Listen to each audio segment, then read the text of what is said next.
So good morning and good afternoon, good evening, everybody, and welcome to this session on business ambition for 1.5. This is one of the sessions under the Race to Zero dialogue as part of the Industry Day.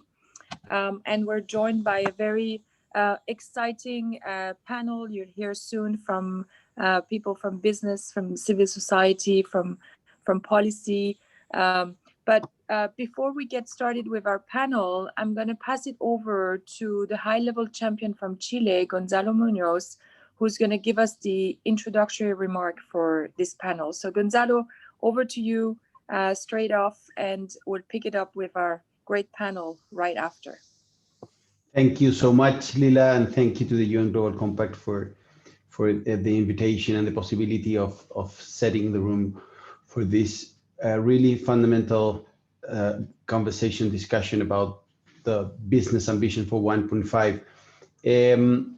Let me start by explaining to many of you. I had the privilege of being for 10 years the CEO of traditional businesses, carrying some frustrations during those years. And let me phrase it in a way that a part of that frustration was about, in those cases where paying a fine is an efficient way to solve an externality. And that is something that is still happening somewhere around the world. Then I moved to running and starting my own businesses through the Pulcura winery, working on for 20 years on sustainable wine with Triciclos, working on circular economy during 11 years, helping to implement circularity in Latin America. Both companies are members of the UN Global Compact in Chile and being an active participant of the platform. And then I co-founded Sistema B as the B Corp movement in starting in Latin America and then helping spread it around the world with the SDG Action Manager, this tool that connects the B Impact Assessment with the SDGs as a concrete way to mobilize the action of the businesses towards the implementation of the SDGs. That's my short story that takes me here to the Race to Zero. And this Race to Zero that is a campaign underpinning the dialogues. It's a campaign that rallies leadership and support for a healthy, resilient, zero carbon recovery that also prevents future threats, creates decent jobs, and unlocks inclusive, sustainable growth. So these 2 weeks during the dialogues, we're working towards that zero emission, but also zero poverty, zero hunger, zero harm, and also creating the path towards regeneration, right? And today the industry dialogue brings together leaders from, of course, industry, governments, and civil society to mobilize very concrete action on how to accelerate the net zero industry transition, scale up all the commitments and impact, and keep up the momentum and the drumbeat to maximize progress and tangible outcomes at COP26. So which type of outcomes do we want to see in Glasgow as a result of this work? First, at a political level, the activation of the ambition loop, with parties feeling the support from the private sector and therefore enhancing their NDCs with much more ambition. And we know the industry transition is a critical part of it. We're seeing that. But then as an individual entity, we want to see at least tenfold increase of net zero commitments in the 40s. And the business pledge, the 1.5 business pledge has been an incredible fundamental part of it. We know we can do it, and even much faster than how it has been projected.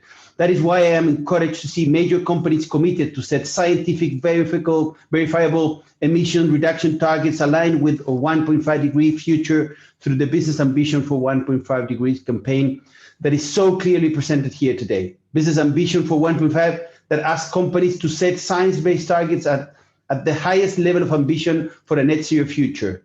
The transformation of heavy emitting industrial sectors is happening now with first movers like LafargeHolcim and Mahindra Group out in front. So thanks to those leaders that are even here in the panel that are mobilizing many other sectors at the same time that they are setting their own targets. How to create the step change from early adopters to a scale required by climate science, How can the industry action push governments to adopt more ambitious policies? That is part of the questions that we're here to answer because we are doing it. So I'm definitely looking forward to hear how to inspire many more companies in key industrial sectors to set a 1.5 ambitious target. Thank you very much.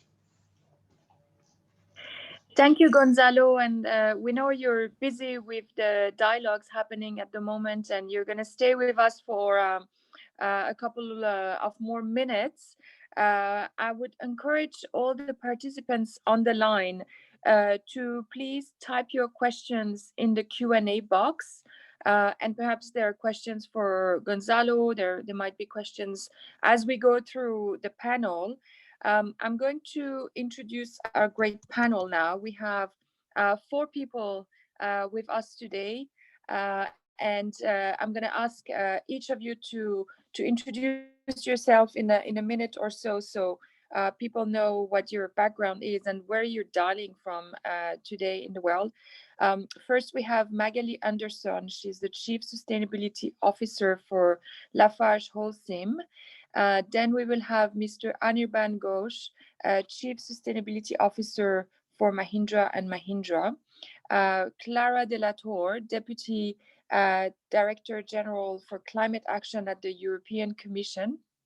And Zipporah Berman, International Program Director, Stand Earth, and Chair of the Fossil Fuel Non-Proliferation Initiative. So I'm going to start with you, Magali. Just let us know, a little bit about yourself and where you're calling from today. Thank you, Laila. Thank you for the introduction invitation, and thank you, Gonzalo, for the nice speech and for naming LafargeHolcim in your nice speech. So good morning, good afternoon, everybody. Originally, I'm an engineer, and I worked the vast majority of my life in very operational roles in a lot of countries. I was in Nigeria, Angola, China, where I had all kind of executive role. And since about a year ago, or 4 years ago, I joined LafargeHolcim, and a year ago, Jan Jenisch, the CEO of LafargeHolcim, created the CSO position at ExCo level, which I've been driving since. So that's me. Excellent. And since you're already on the line, I'm going to ask you that first question.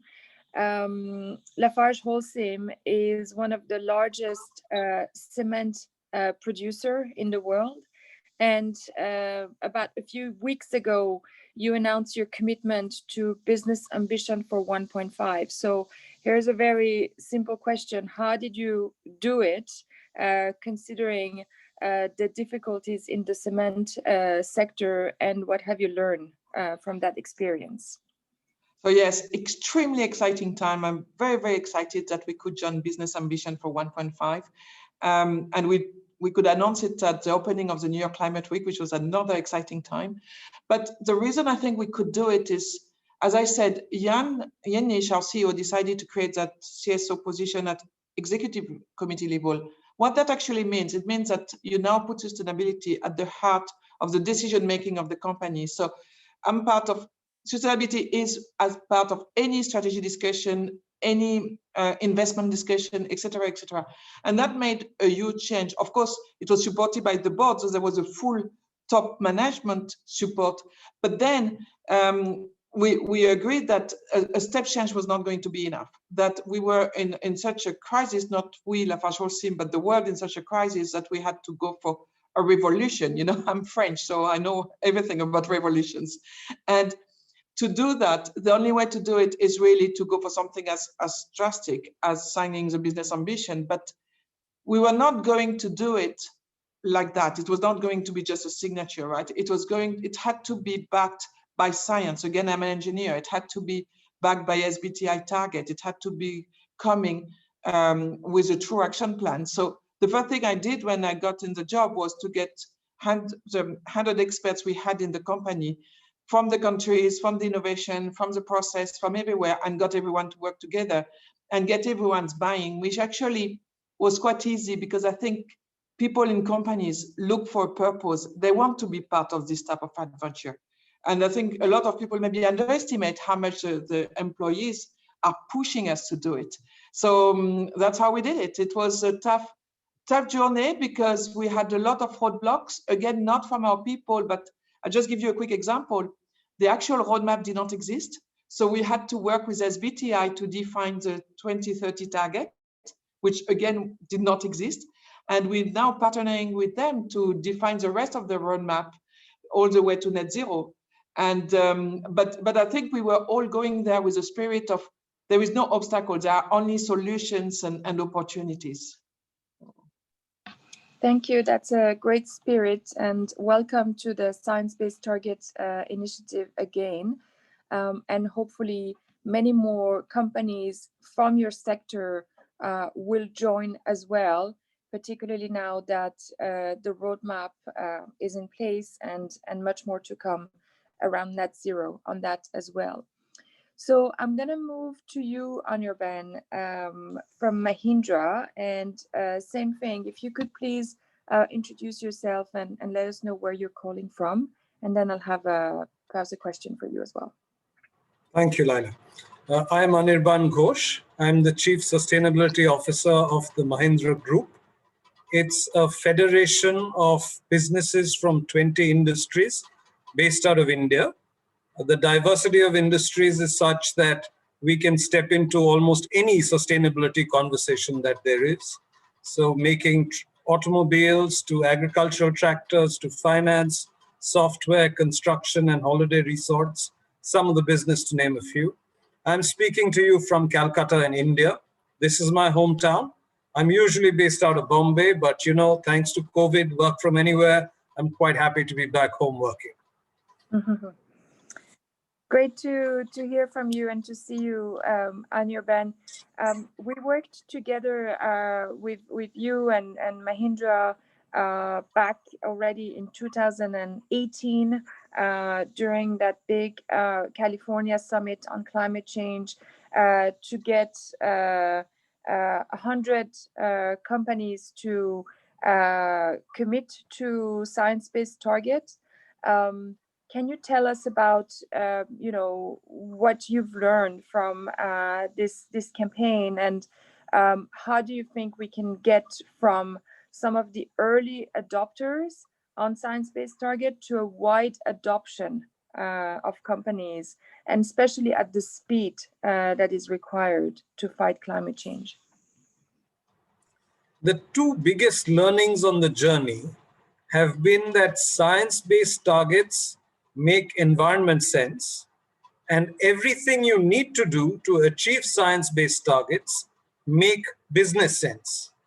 And this is why we have a chance of moving forward on achieving science-based targets and moving towards carbon neutrality. Every single dollar invested in technologies that reduce emissions and take us closer towards science-based targets gives us returns in excess of the hurdle rate that our corporate finance department shares with us. So this science-based targets are eminently, or projects that help us achieve science-based targets are eminently financially viable. Most business are hesitant because they think that the targets are really stiff, very strong. They're not sure about the path to follow to get to the science-based targets. And they often have a misconception that these investments are a cost to the business and don't necessarily give a good return. So helping them understand that science-based targets are achievable. They're difficult, but they're achievable. That the things you need to do are great for business and also great for the environment. And over time, almost everybody will be trying to take similar kinds of action.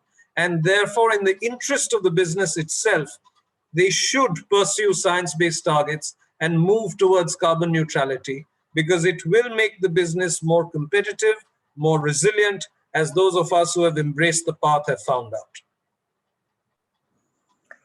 Thank you, Anirban.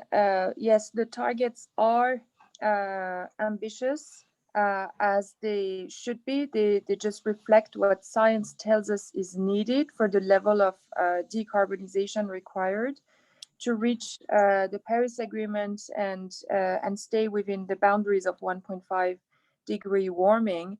However, this is a very encouraging message for businesses that they are within reach if you put the right level of investments.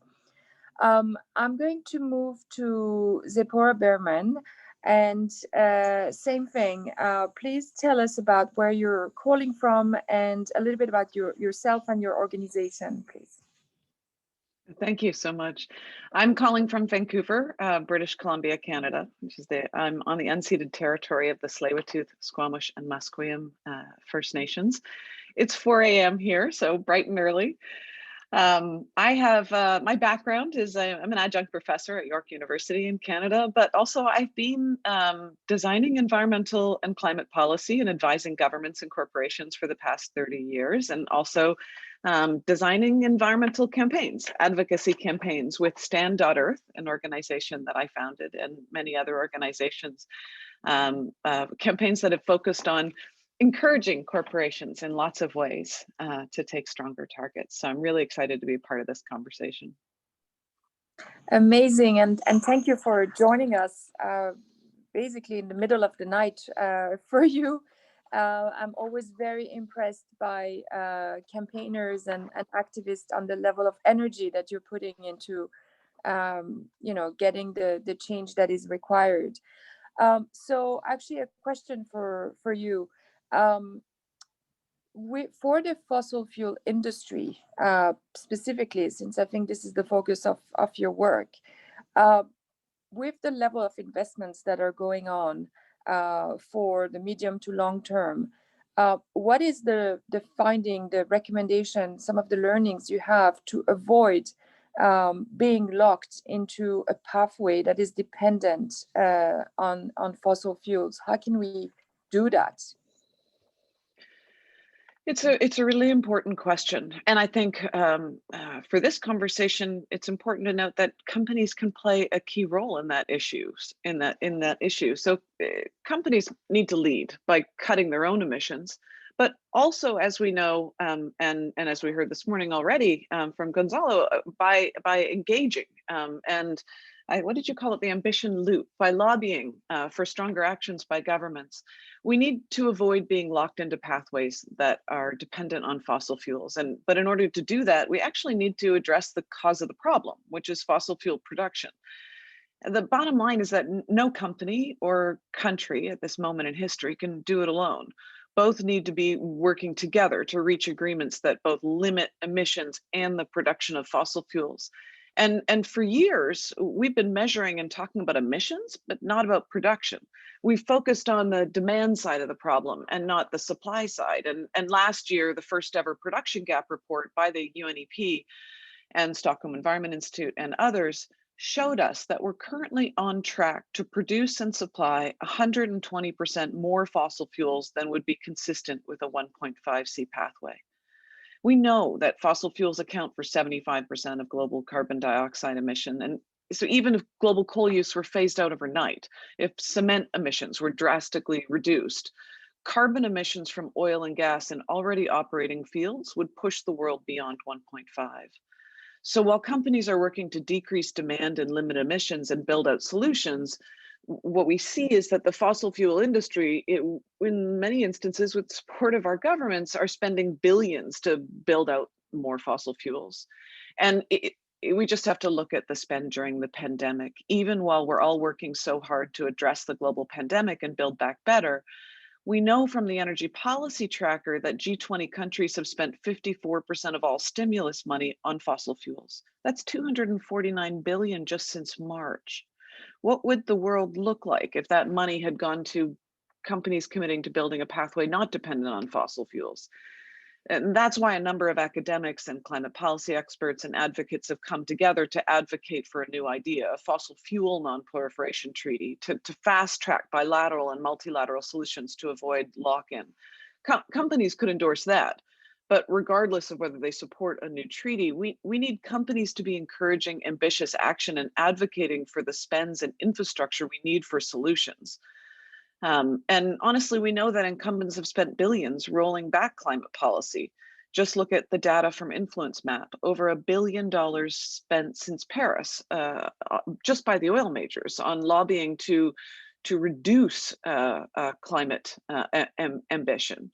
So companies advocate all kinds of things to government. And at this moment in history, we need corporations to include advocacy for ambitious climate action. And that needs to include stopping the expansion of fossil fuels and fossil fuel infrastructure.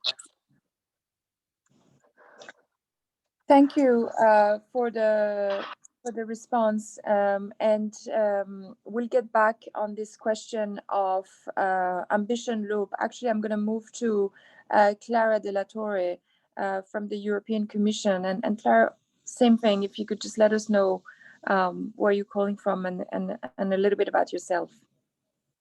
Good afternoon. It's a pleasure being here. It's an honor in this Race to Zero initiative. I'm calling from Brussels. Here is lunchtime. Brussels, as people call it, the capital of Europe, because here we have the site of the main site of the European Union institutions. I've been working in the European project, in the European integration project, for 30 years now, and most of it I'm coming from the research and innovation policy, and now I am working as Deputy Director General in the Climate Action Department, and so I'm Spanish by origin, but I'm European by soul. Great to have you on the panel. So I want to ask you about the Green New Deal, obviously, and particularly the role that companies played in helping potentially, achieve the Green New Deal, and also if you could just let us know where things stand with the deal at this moment, that would be great. Indeed, as we know, it's 1 year ago, roughly, the European Commission put forward the Green Deal as the growth strategy for the European Union. And now, with the terrible pandemic we are suffering, it is even more important that the Green Deal remains there, and it does remain as well a priority, and as well a growth strategy, sustainable growth strategy. And of course, in implementing, in developing this Green Deal, the companies have a very important role. We have received an impressive letter with 170 business leaders who were saying to the Commission, please make proposals to increase ambition to reduce greenhouse gas emissions by 55% or even 60%, some were saying, compared to the 40% that we had in our legislation. And indeed, following an extensive consultation, not only of industry, but for NGOs, governments in different levels, we had proposed last September an increased ambition precisely to reduce greenhouse gas emission by 2030 by 55%. Why? Because with the current framework that we had, we would not be put in the right path to go to climate neutrality by 2050. Of course, undertaking such a transformation of the economy to diminish so much the emissions needs money, needs investment, and you know that the European Union has rolled out a number of programs, not least the recovery funding, but all this public funding needs to be matched with private funding. We have estimated that around to reinforce the ambition, we need at around 20 billion euros per annum, in addition to what was needed in investment. And this will bring, as it was said by previous speakers, more competitive. It will make our industry more competitive. It will create jobs of high quality, which is very important, and we will be building back. You want a sustainable future, and not being precisely locked into what it will become stranded assets. So in the recovery package, there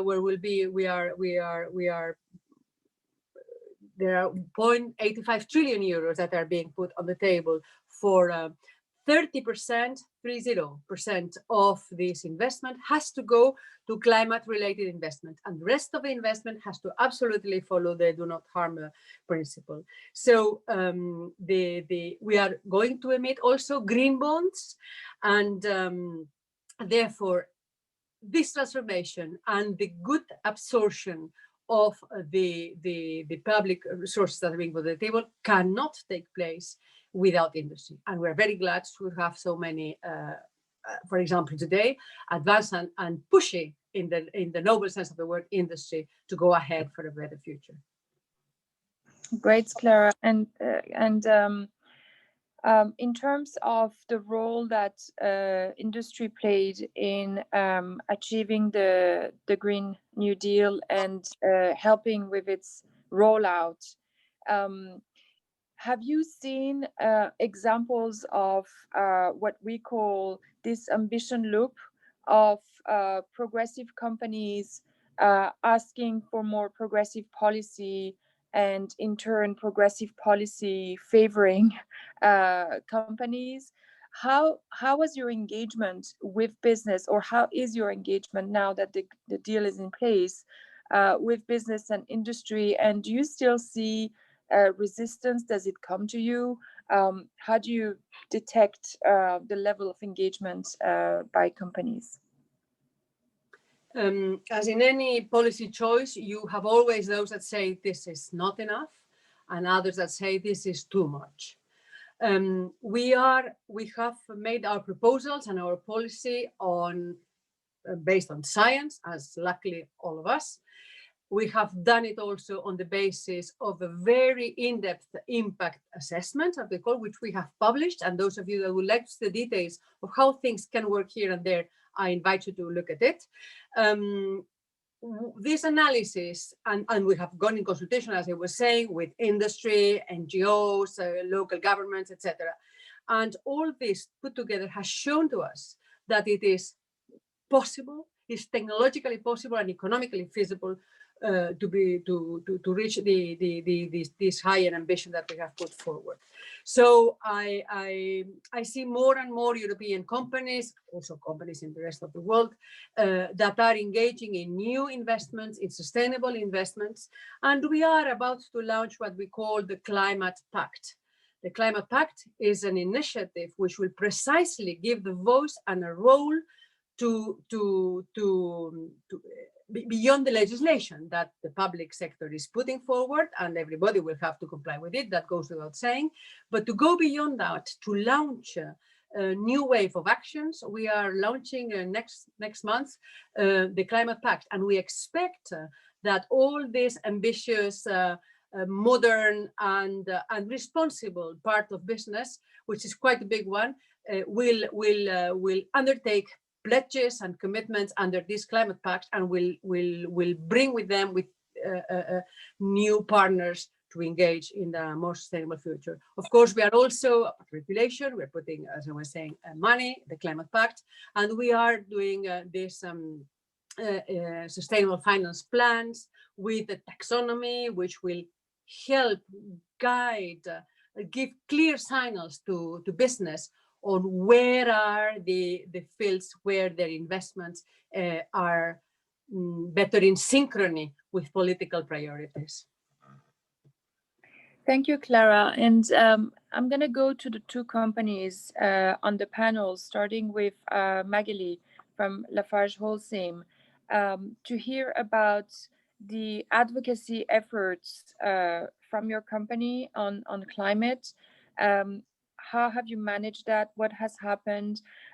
Earlier this year, in the context of COVID, the UN Global Compact issued a statement on uniting business and governments to recover better. LafargeHolcim was one of the signatories among 170 companies, calling on governments to have stimulus packages that are in sync with the Paris Agreement. And I know we've heard earlier that there's still a long way to go on that, and you know, there's a big margin for how that money can be spent on technologies, on investments that are compatible with 1.5. But so Magali, how have you done that at Lafarge, and what positions do you take now in terms of this policy engagement? So I think we all have a big role to play here. As a cement company, we are also part of GCCA, our Global Concrete and Cement Association, and Sembureau, which are associations where we all advocate together, because the whole industry has to move. I don't think there's a place here for competing and fighting each other when it comes to climate change. But when we talk about, you talked about, how we join United Business and government to recover better.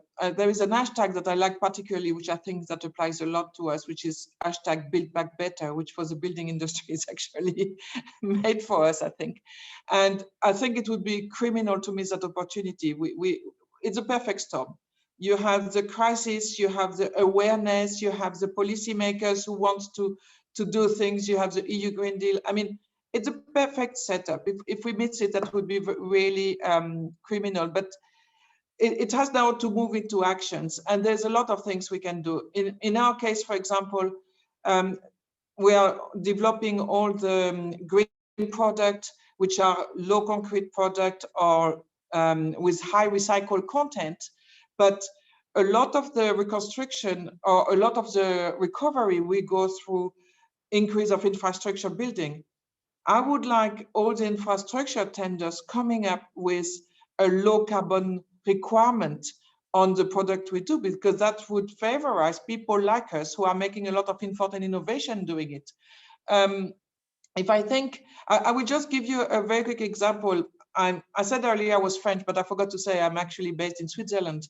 We have a great product here in Switzerland called Susteno, which is the highest cement, or with the highest content of recycled, what we call CDW in our business, which is construction demolition waste. However, it's only contain 20%, even though it's the highest, because as per norm and standards here, you can't go above 20%.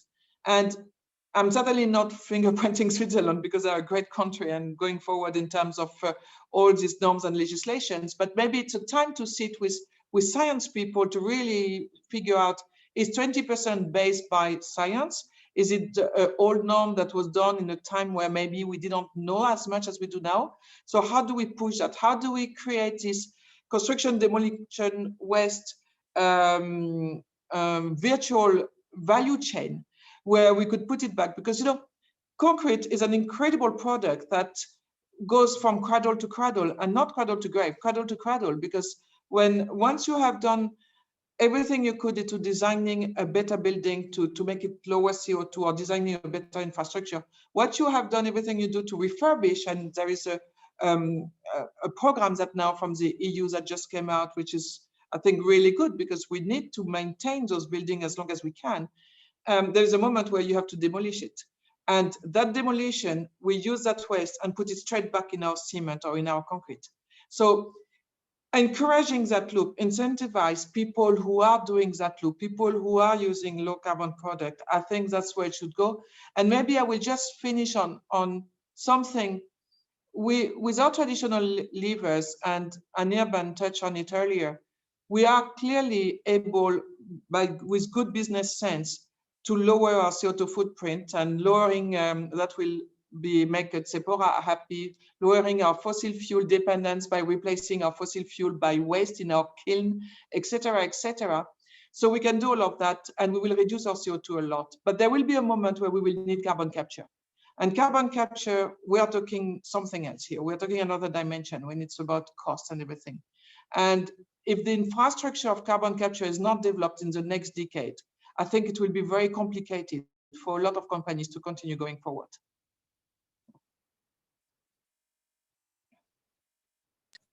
Thank you, Magali. And let's move to Anirban also to hear from you about the types of technologies that have been deployed within Mahindra.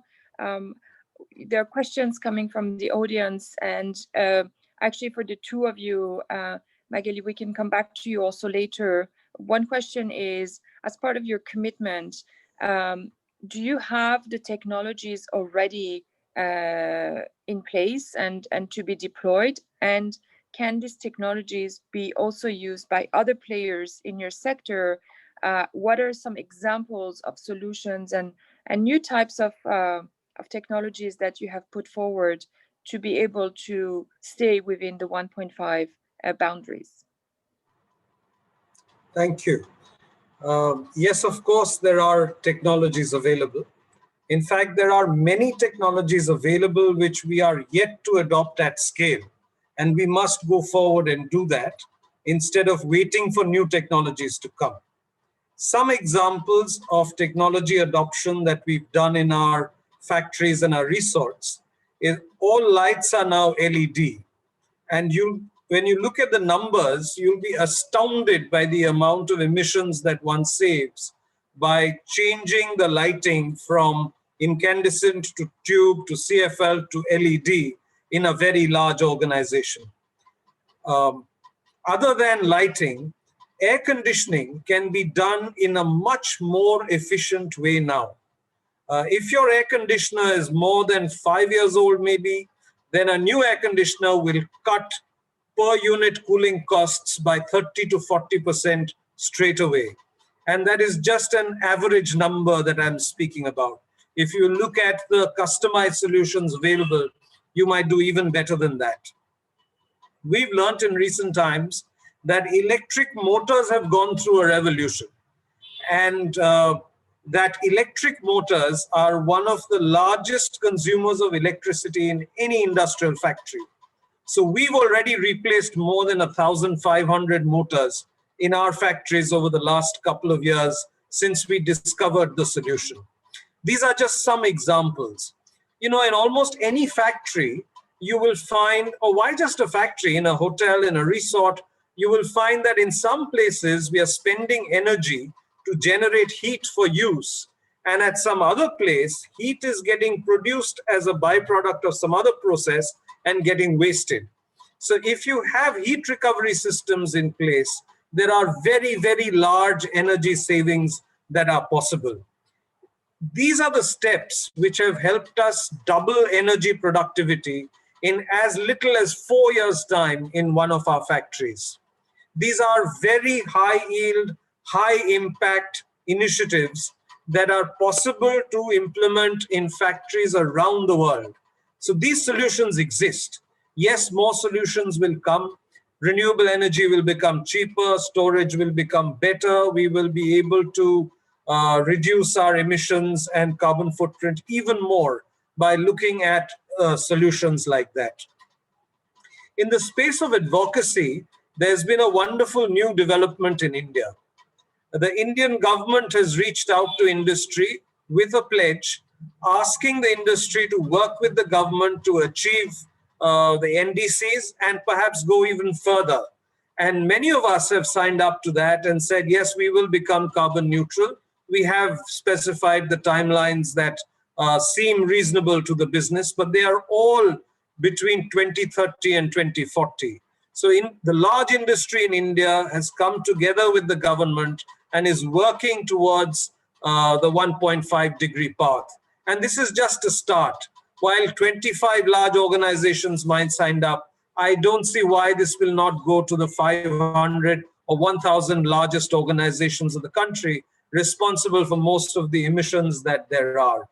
We are all very enthused that today we can share solutions with other organizations and not just say you must do it and it's a good thing to do and the world needs it, but we are actually able to show them the path that if you start from here, if you start with energy efficiency, you will have impact, you will save money, you will save emissions, so you will work in the overlap between planet and profit. And that's what makes these solutions very, very sustainable. And that's why these solutions can be scaled up.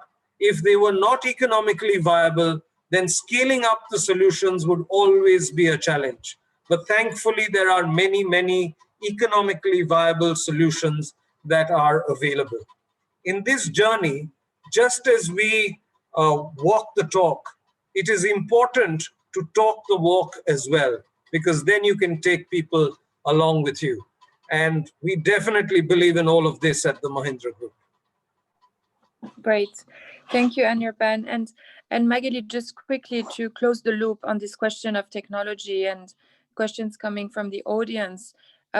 Was your commitment the result of a new technology that's been available at LafargeHolcim? And how does this compare with the rest of your sector? It's a mix. Today we have some traditional levers that we understand very well, which, yeah, technology can improve a bit, but we can really work on this. And the majority of the effort of the next 10 years will come from those. And that's really, like I said earlier, replacing fossil fuels. And that's about 30% of our emission of our scope 1. And then also what we call reducing the clinker factor, where you replace the clinker, which is what makes the cement, by other byproducts from the industry, such as slag, fly ash, etc. So those are quite old technology, if I can call it that way. It requires capex, time, scaling, etc. But we understand it very well, and that's why we could really commit for the first 10 years with a strong action plan.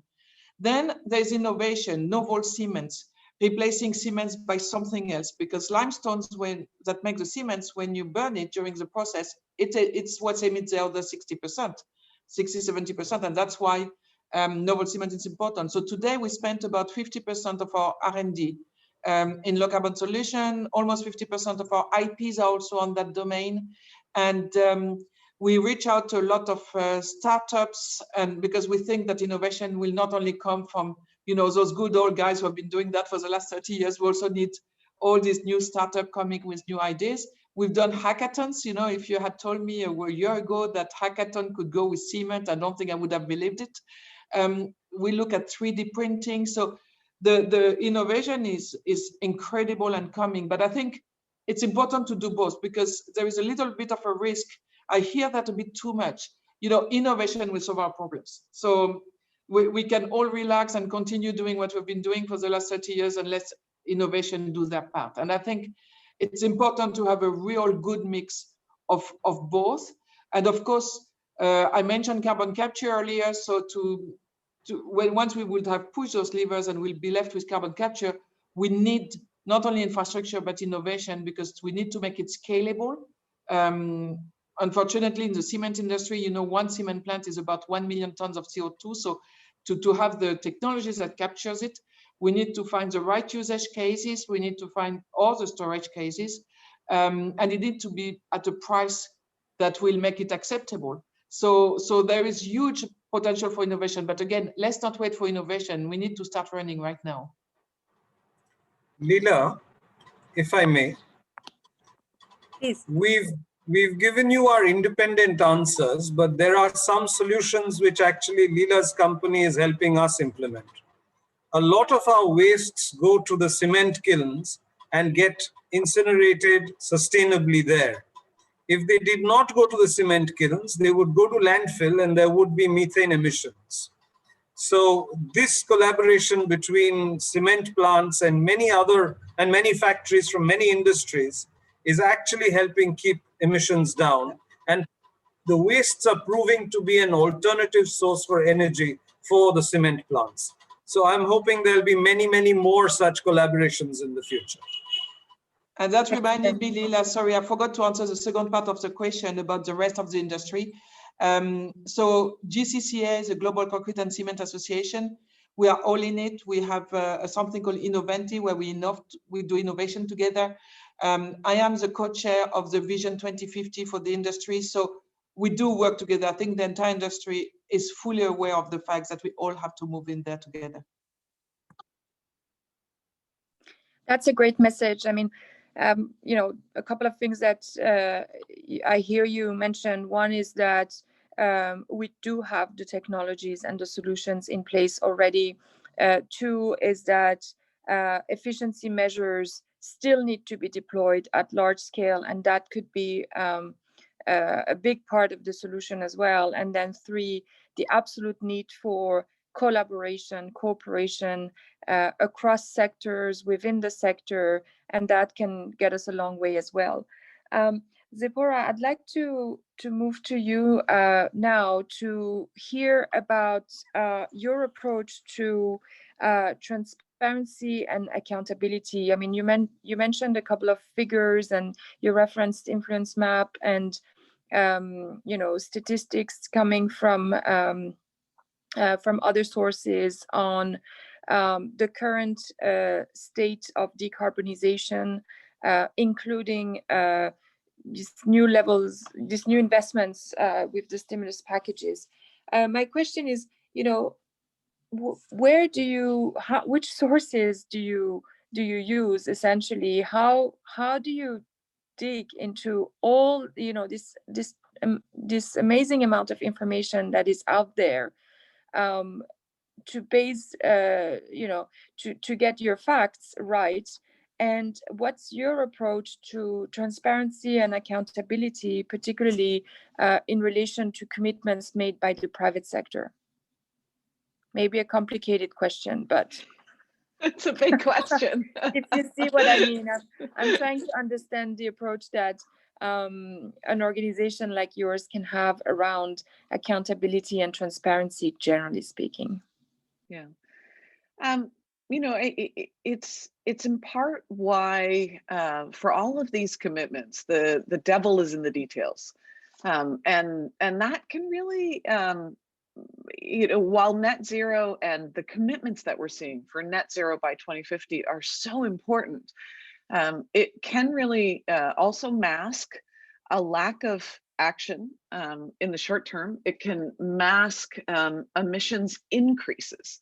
And so, sure, there's a lot of data out there. I mean, I think we all have to look to the science.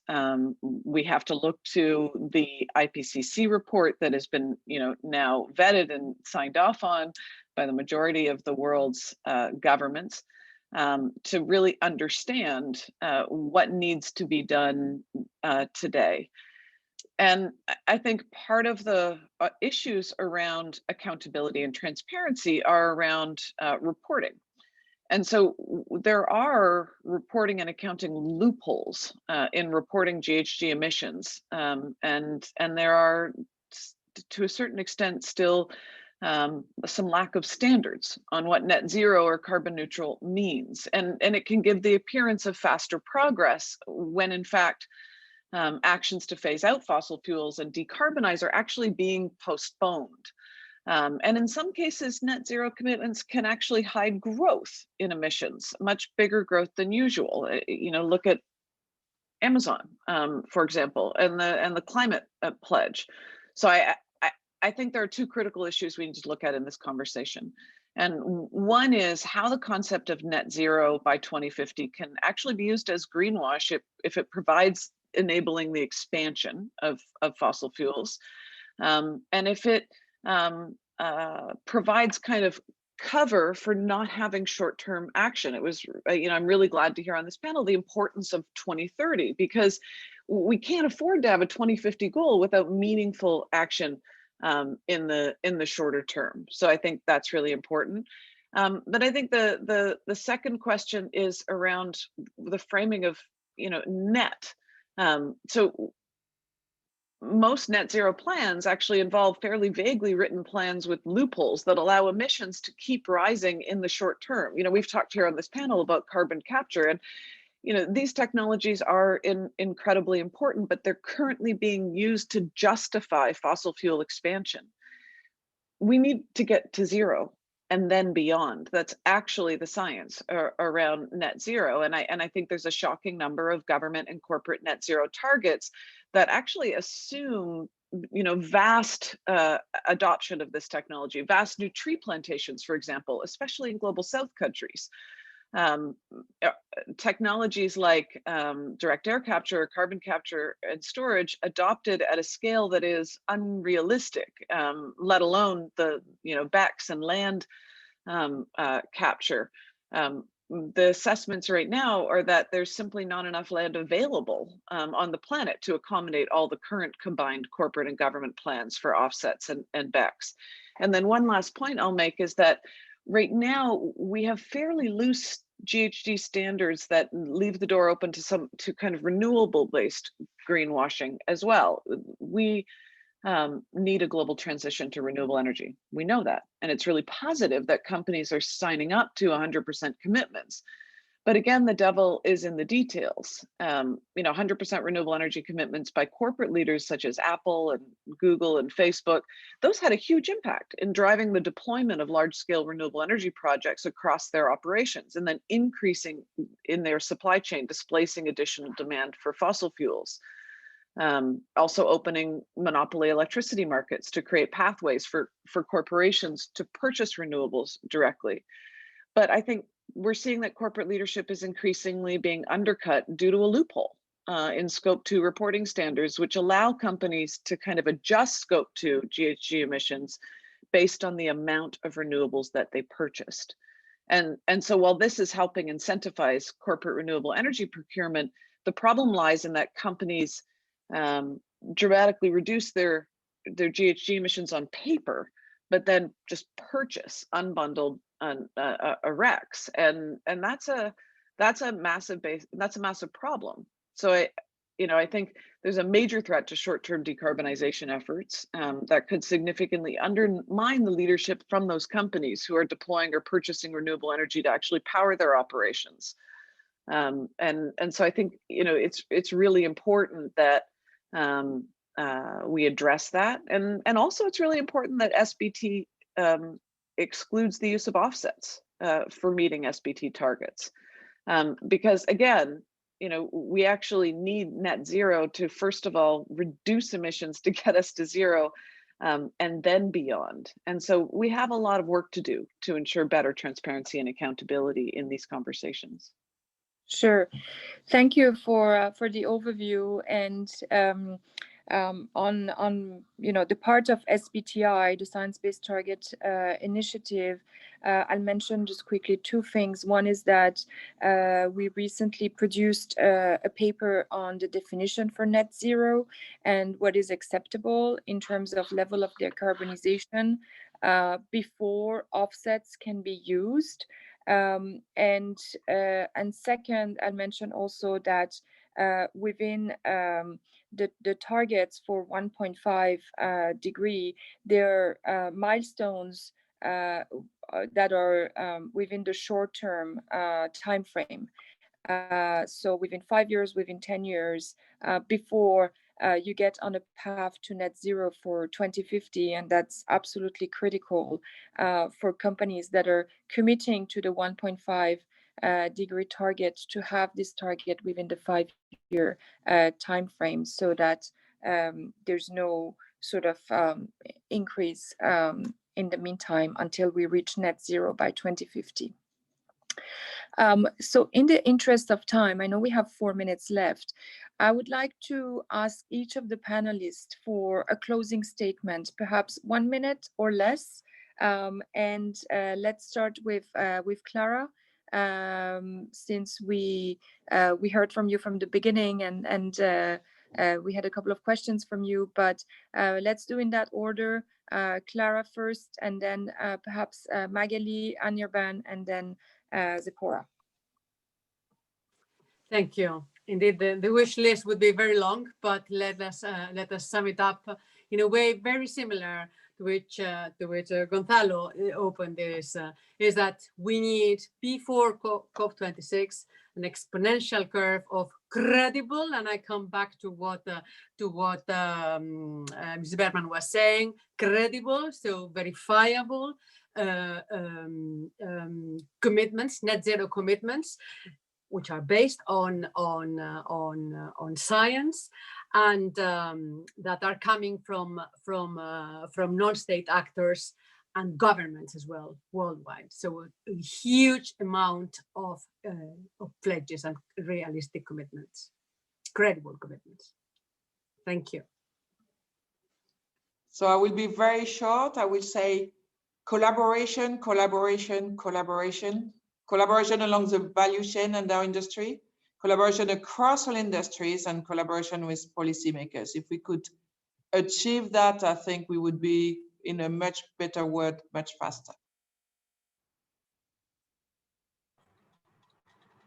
All I would say is, if you haven't got started in reducing your emissions yet, get started. There are many technologies available.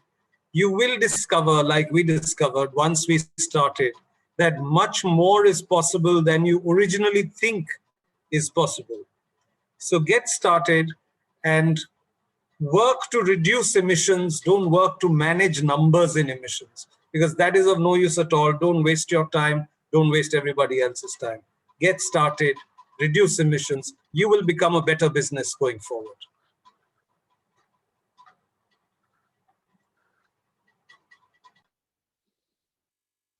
My turn. Good. Well, I think the final point that I want to make is that the lack of definition in some net zero initiatives, I would say, like the Amazon-led climate pledge, provide an easier path to climate leadership, but they lack the rigor in reporting and target setting that we have in the SBT. And they rely heavily on offsets rather than actually transitioning off fossil fuels. And for many companies, it's likely masking emissions growth. So here's the bottom line. We are seeing companies logging what's left of the world's old growth in primary forests and everywhere from the Amazon basin to Canada, which is turning our forests into carbon sinks, which is turning net carbon sinks into net carbon sources, potentially for decades, creating tree planting initiatives, which are being used by oil and gas companies to justify the expansion of fossil fuels. And even countries like my own in Canada, looking at nature-based solutions and offsets so that we can increase the expansion of fracking and oil sands. Nobody wins. At this moment in history, we need real reductions in the short term, and every ton matters. And we have to work together, focusing on that. Well, thank you all. Thank you for an incredible panel and lots of insights and solutions and experiences to be shared with the audience. And thank you for the participants for joining us from all over the world. This is one of the many dialogues among the Race to Zero conversation, which will continue until the 19th of November. And for us at the UN Global Compact, we would like to see you again, panelists and participants, as we celebrate the 5th year anniversary of the Paris Agreement very soon on the 12th of December. With our partners, the UNFCCC and UN Environment, and our SBTI partners, we will be convening business ahead of this anniversary event under the banner of the Caring for Climate event. So we hope to see you there. Lots to take stock on, and hopefully some celebration. And the pressure needs to continue all the way to COP26 and beyond. So we count on all of you, on your efforts, and on bringing up all the solutions and the collaboration that is needed to get us to a safe path on 1.5 degree. So thank you all, and wishing you a great rest of the day. Bye-bye. Thank you very much. Goodbye. Thank you. Thank you. Bye-bye.